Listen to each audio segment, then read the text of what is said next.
اوروں کے یہ نفرت کا بول اور حقارت کا بول یہ اللہ کے ہاں بالکل پسندیدہ نہیں، اور اس بول میں اس لہجے میں بات کرنا یہ کوئی دین کی بات نہیں ہے، یہ نفس کی شرارت ہے۔ آپ اپنے اختلاف کو ظاہر کریں، میٹھا بول بولیں، اگلے کو عزت دیتے ہوئے اختلاف رائے کریں، نہ کہ نفرت و حقارت کے شعلے برساتی ہوئی زبان ہو اور اگلوں کا دل چیر کے رکھ دے۔ جو رمضان آتا ہے تو تراویح پہ مناظرے شروع ہو جاتے ہیں۔ میں ایسے ہی یوٹیوب دیکھ رہا تھا تو وہ ایک سامنے آیا، 20 تراویح پڑھنے والوں کو چیلنج۔ بھائی اللہ کے واسطے یہ چیلنج اپنے پاس رکھو۔ حضرت عمر رضی اللہ تعالیٰ عنہ نے 8 تراویح کا بھی حکم دیا ہے، صحیح حدیث ہے، اور آپ نے 20 تراویح کا 3 وتر کے ساتھ حکم دیا ہے، صحیح حدیث ہے۔ کوئی اس پہ عمل کر لیتا ہے، کوئی اس پہ عمل کر لیتا ہے، دونوں ٹھیک ہیں۔ باقی یہ نوافل ہیں، کوئی 20 پڑھو، 40 پڑھو۔ اہل مدینہ 40 پڑھتے تھے۔ یہ تراویح کا لفظ کہاں سے آیا کہ اہل مکہ 4 رکعت پڑھتے تھے پھر ایک طواف کرتے تھے۔ تراویح کہتے ہیں تھوڑی دیر کے آرام کو، پھر 4 رکعت پڑھ کے اور ایک طواف کرتے تھے، تو اس طرح ان کو تھوڑا آرام بھی ہو جاتا تھا، پھر آگے شروع ہو جاتے تھے۔ مدینے والوں کو پتہ چلا کہ مکے والے تو ہر 4 تراویح کے بعد طواف کرتے ہیں، تو ہم کیا کریں؟ انہوں نے 40 رکعت پڑھنی شروع کر دی۔ تو اس پہ لوگوں کو تشویش میں نہ ڈالیں۔ جو 20 پڑھ رہا ہے وہ بھی ٹھیک کر رہا ہے، جو 8 پڑھ رہا ہے وہ بھی ٹھیک کر رہا ہے، جو 40 پڑھ رہا ہے وہ بھی ٹھیک کر رہا ہے۔ یہ قیام اللیل ہے۔ اللہ تعالیٰ کے نبی نے 3 دن صرف کیا، اس کے بعد نہیں کیا، اور ہم تو سب پورا مہینہ کرتے ہیں۔ اس کو حضرت عمر رضی اللہ تعالیٰ عنہ نے جاری فرمایا، اور دونوں صحیح روایات ہیں، 8 کی بھی 3 رکعت 11، اور 20 کی بھی اور 3 رکعت وتر۔ تو بھائیو، اکثر میں تو سنتا ہی نہیں ہوں، میرے سر میں درد رہتا ہے، لیکن کبھی کبھار کان میں پڑ جاتی ہے بات، تو اتنا شدید لہجہ ہوتا ہے اور اتنا حقارت آمیز لہجہ ہوتا ہے اور اتنا نفرت سے بھرا ہوا ہوتا ہے، خاص طور پر مذہبی معاملات میں اور اختلافی مسائل میں۔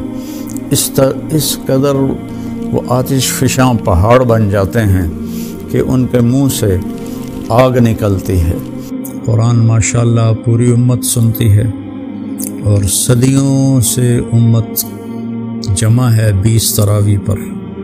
حضرت عمر کے زمانے سے لے کر آج تک امت کا بہت بڑا طبقہ 20 تراویح پڑھ رہا ہے۔ جن دوستوں کو کوئی عذر نہ ہو اور کوئی تھکاوٹ بیماری نہ ہو تو وہ 20 پڑھیں۔ بہت سے لوگ 8 پڑھ کے باہر نکل جاتے ہیں تو وہ اپنا نقصان کرتے ہیں۔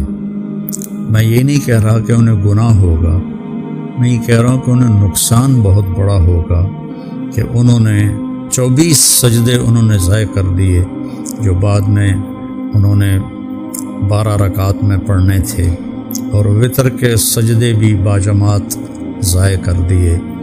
تو نوجوانوں سے، صحت مند لوگوں سے میری گزارش ہے کہ امت کا عمل 20 پہ رہا ہے، 20 پڑھنے کی ہمت فرمائیں۔ ہر سجدے پر ایک حدیث میں آتا ہے 1500 نیکی لکھی جاتی ہے، تو 20 کے 40 سجدے اور 15 چوکی 60,000 نیکیاں ہر بندہ گھر لے جا سکتا ہے۔ کسی کو عذر ہے، معذوری ہے، وہ 8 پڑھ لے، 10 پڑھ لے، تو وہ کوئی اس میں گناہ نہیں ہے۔ اللہ تعالیٰ لیکن جتنی مشقت اٹھائیں گے اتنا ہی اللہ ہم پہ راضی ہوگا۔ کثرت سے تلاوت کریں قرآن کی۔ بخاری شریف کی روایت ہے، کان رسول اللہ صلی اللہ علیہ وسلم اجود الناس، اللہ کے نبی سب سے زیادہ سخی تھے۔ وَأَجْوَدُ مَا يَكُونُ فِي رَمَضَانَ حِينَ يَلْقَاهُ جِبْرِيلُ يَأْتِيهِ كُلَّ لَيْلَةٍ فَيُدَارِسُهُ الْقُرْآنَ اور رمضان میں آپ بہت زیادہ سخی ہو جاتے تھے جب جبریل آتے تھے۔